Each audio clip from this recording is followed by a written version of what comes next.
What is going on YouTube? Hayden back making another brand new Crypto TV episode. In today's video, we are going to be looking at XRP, Ethereum, Bitcoin, Cardano, as well as the S&P 500. Guys, get ready. We're literally moments away from breaking through our major resistance level at the tops of pretty much every single cryptocurrency. It's been quite a bit of consolidation. Yesterday, we put out some very good trades on the 1 hourly chart for Bitcoin. And then a day before, we made a really good trade on the 4 hourly chart. And now we're starting to retest the resistance level on the daily for Bitcoin, but this goes even farther than that. Not only are we seeing retests of Bitcoin, we're seeing it retest on XRP, on Ethereum. We're also seeing retests on Cardano. This is very big, and we have the potential of actually closing through $50,000 on Bitcoin, which is a huge signal for a major pump to come, which is huge buying opportunities for the long term. So very exciting. Lots of things we have to cover. Otherwise, guys, if you haven't already, definitely make sure to enter the crypto coin display giveaway. All you have to do to win one of these XRP ticker displays is just comment your favorite cryptocurrency down below, as well as comment subscribed. Do those two things as I will be checking, and if you're not subscribed, you will not win. I also want to give a huge shout out to the Cube for sponsoring today's episode. So for those that are bored bouncing around all different exchanges to get pretty much one thing they like from each one, the Cube might actually have a solution for that and actually compile it all together. So stick around to the end of today's episode for more information about the Cube. Otherwise, guys, let's jump into today's episode.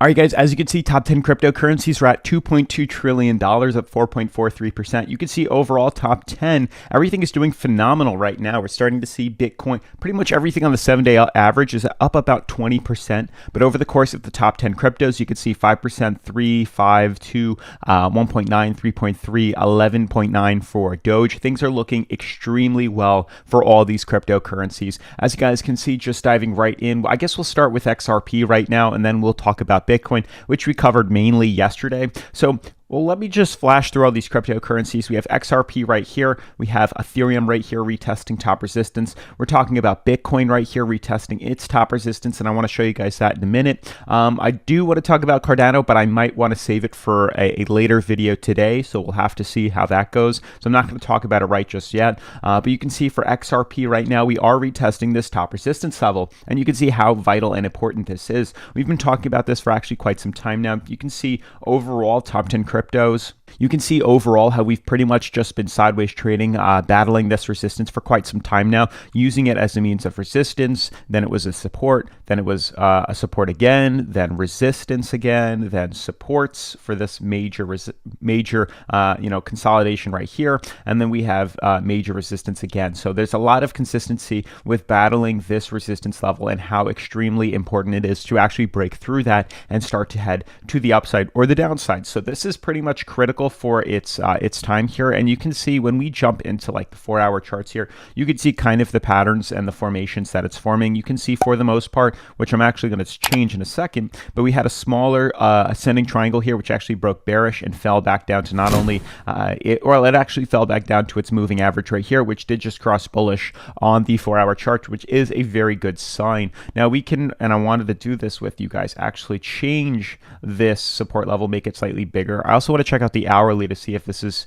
revealing something even bigger here. No, not entirely, but I wanted to show you this uptrend, which is actually holding suit fairly well. It's actually following the hourly moving average here, and you can see on the 4-hour, it's following the 4-hour moving average where we bounced off that to start to retest to the upside. You can see the uptrend, the bigger ascending triangle that's starting to form here, and ideally what we're looking for is a breach above this neckline here, the price ceiling, which would allow us to gain some support above. You can see all the resistance right here. This is ideal. So what we've been waiting for with XRP, which has been quite a long time of consolidation. Yes, we did slightly miss out on this very small resistance run to the upside here, this small breakout, which was very tiny. I didn't say it, but it's almost acknowledged that once we can confirm breaking through this bearish, cycle here, we were anticipating it to retest all the way down at bottom support here at point C. You can see on this uptrend here, we were retesting and expecting to see prices fall back to bottom support here, then break up. It actually broke up a little bit earlier, but the second we see confirmation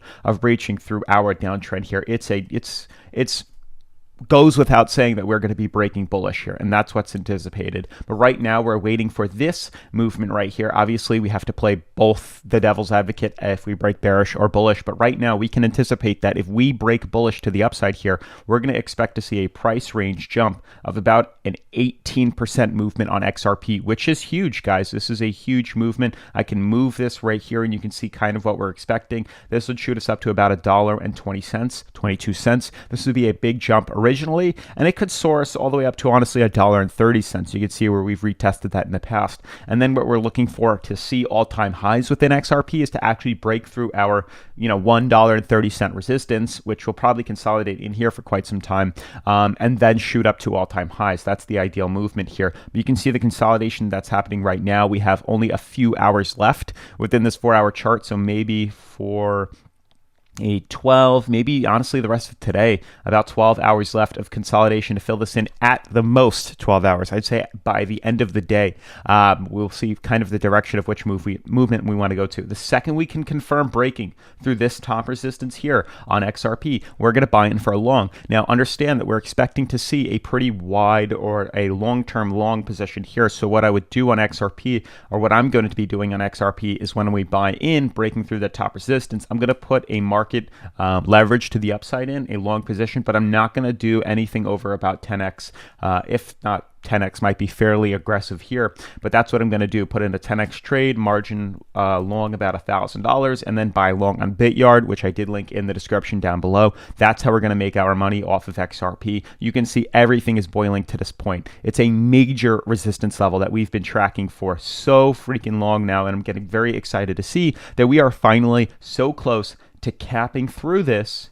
and breaking bullish to the upside here at a big 20% jump. We haven't even seen it yet, so very excited with that. Now this also applies itself to Bitcoin. Bitcoin, if we jump to the hourly here, you can see what we've been tracking for quite some time now. You can see how we've been tracking the mouth of this symmetrical triangle, this bigger symmetrical triangle that broke extremely bullish, which we were anticipating. Broke a little earlier than we had expected, but nonetheless, the second we saw confirmation of closing above our hourly downtrend here, once we confirmed breaking through there, which you can see we had quite a bit of issues with the past 2 hours, but the following one actually closed beautifully above our downtrend here.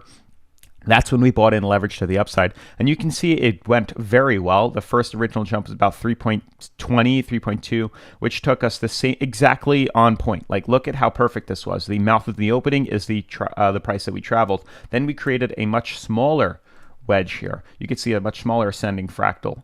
These usually tend to break bearish, but sometimes, they do the opposite. You can see on the hourly, the ascending triangle went up about 1.78%, and we're currently, this happened overnight, up about, not necessarily 1.78. I just want to compare this once again for you guys for Bitcoin. Yeah, this is about accurate. You can see for right now, we're not necessarily at our peak. We got very close, but it's very short term. Understand this hourly chart is very, very, very aggressive. It's very quick. You want to be in it and out with little, volatility. You could use some leverage trading. You could leverage and margin it fairly high, but you're going to be, you have to be monitoring this. You have to sit and do this for a couple of hours and just sit here. You can't walk away from the computer. So this is a big trade. We did break out. We didn't actually sell our positions. We've just been moving our stop loss, but with this small correction here, we got very close. Stop loss is at this top resistance right here at 49K. What ideally we're waiting for within Bitcoin is not necessarily playing this on the very short term, the hourly or the 4 hour. What we're looking for right now is the daily. This is the biggest thing here. Now, I want to show you guys the weekly charts and kind of give you guys a reference here. I was looking at this weekly chart with the impression that we could definitely move the resistance lower, kind of using the weekly indicators here, just like this, which honestly really isn't that bad. I still think we might be able to, but the only reason I'm not is because, well, you could still use it. It's not that important here. Like if we drop this like this, you have to then move the points a little bit higher. So it'd have to literally be something along the lines of like this. This is what we'd be looking at. Let's see how that plays out on the daily. Just want to make sure everything is in line with us. And you can see how that kind of cuts through the bottom supports a little bit here. Now it would be something along the lines of this. That's ideally what we're looking for. This would be the support. It literally retests everything except this top point right here, which really isn't that big of a deal. So having it drawn on the top isn't necessarily that bad, but that was looking at things on the weekly, which play out a little more important than the daily here, but the daily does work, and this downtrend right here is just as important and not that big of a deal. But you can see we've been using a big Elliott wave forming on Bitcoin for a very long time now. The A to B, you can see then the B to C. Then we were looking for completion of B to C. We actually didn't go as low as we anticipated. We thought 37K. A lot of analysts were saying 39K. We retested 39, immediately reversed out of that. Not that I was anticipating. And now we got right back up. The problem is, yes, we did see a very big run. This was beautiful. Don't get me wrong. And if you were able to leverage or just buy in, honestly, at 40,000, we went up about 22%, which is a very nice, pleasant run. Problem is, and what I've been trying to stress in the long-term, view of things is that this still is problematic. We are still, once again, creating lower highs. And I feel like some people are just blindly ignoring that, and they're going to get burned if you don't realize this. You can see lower highs are forming here clear as day. Lower highs, lower high, lower high. So we are still in what is considered a symmetrical triangle here that at some point, once completed, which it still looks like it very well can be, we need to confirm the break in one of these directions here. So a lot of people might be saying, oh, we're extremely bullish. And yes, we could be, and we still are. I am bullish on this crypto. Long term, without a doubt, we are going to be retesting 100K, 92K. By the end of things here, you could even, if you wanted to, take the opening here, and it depends on where we break out. I'd ideally think we'd break out closer to the apex. I'd be shocked if we broke out a little bit earlier here.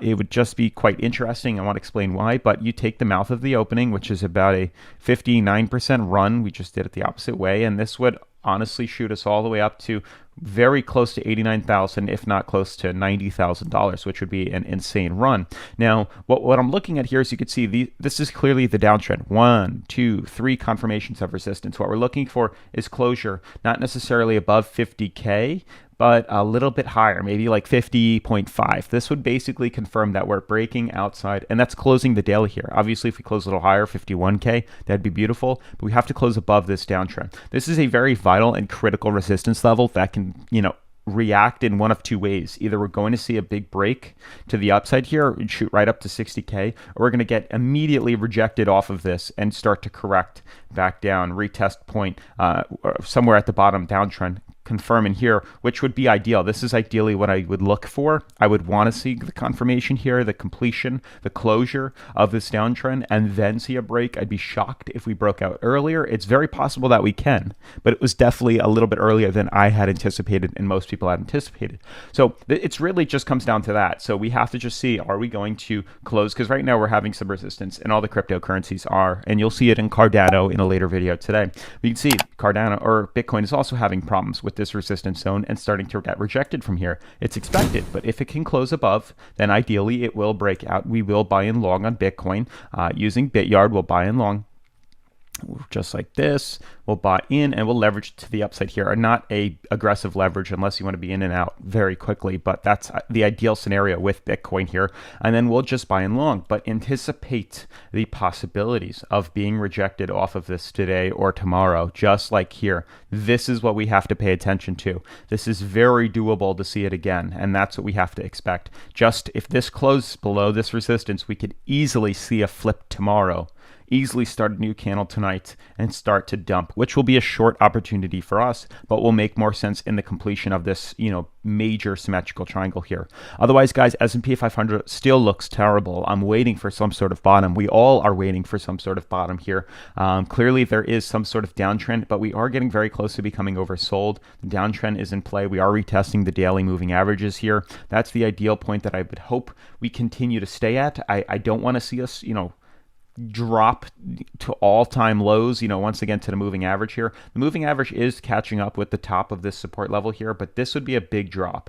Like from 4,300 to 3,700, it's going to take a very long time to consolidate, but I mean, it doesn't look like bad, but I feel like something really big would have to happen for us to do that. Last time we dropped that low, COVID happened. Last time we dropped that low, we saw like China bans trade or tariffs or whatever. That's usually what anticipates these major drops back down to bottom support levels.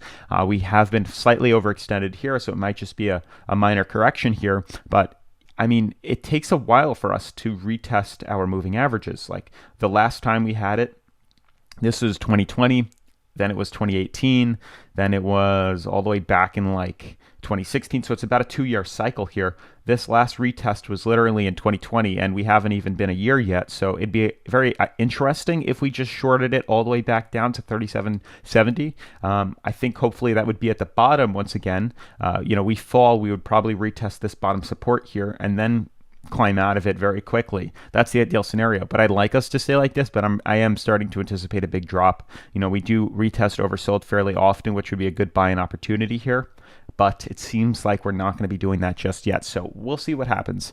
Otherwise, guys, I do want to talk about theCUBE. I want to give a huge shout out to theCUBE for sponsoring today's episode. As with all cryptocurrency projects, please do your own research and never invest anything you can't afford to lose. Now, many cryptocurrency platforms and dApps don't meet the requirements for safety, quality, and are unable to meet the needs of the community. And as you know, it's hard to find a one-stop shop that meets all your needs. Usually you have to use a mix of different platforms and marketplaces, which could mean bouncing around between 5 different websites to find all your needs. Also, another common problem is that you need to track different blockchains when looking for a new gem to invest in, which means promising projects take place on BSC, Ethereum, Avalanche, and many other blockchain networks. So this really means that in this growing crypto community, users are lacking a platform where they can earn, exchange crypto, trade NFTs, analyze the market, and communicate with the global crypto community all in one place. So that is why Cube project was born. Cube is a single ecosystem aimed to support different blockchains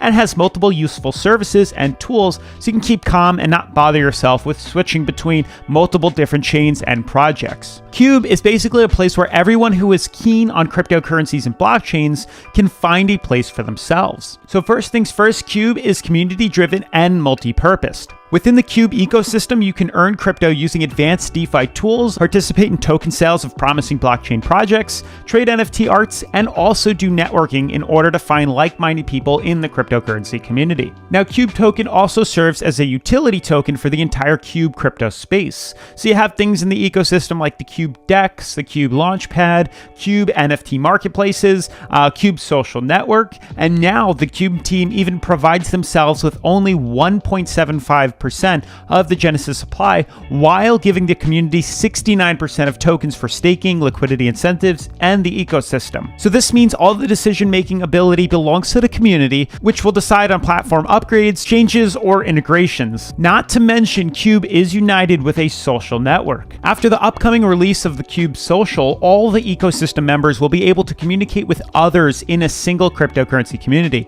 For example, if you gather an NFT collection, Cube Social will be a nice place to show and tell about it. And also, if you prefer to stay anonymous, there's no problem with that, since your social profile will be connected with your NFTs purchased with MetaMask, and you don't have to connect anything from scratch, and there's no KYC. Also, consider this: there's guaranteed IDO allocation, and early supporters of Cube get amazing benefits from the first token offerings, which will take place on the Cube Launchpad. So for example, buyers of the Cube token in the equivalent of $500 USD will receive the priority right of 100% allocation in 3 of the first 5 IDO projects on the Cube Launchpad, and the drop of an exclusive collection of Cube's second-class NFTs. Moreover, guys, the Cube project aims to be a truly transparent ecosystem where there's no problem with giant reserve slots in the IDOs for the team, whales, investors, and so on. A community-driven approach helps the DeFi project deliver a truly DeFi principles of decentralization. Also, guys, don't miss the opportunity to be a part of the project's growth from the start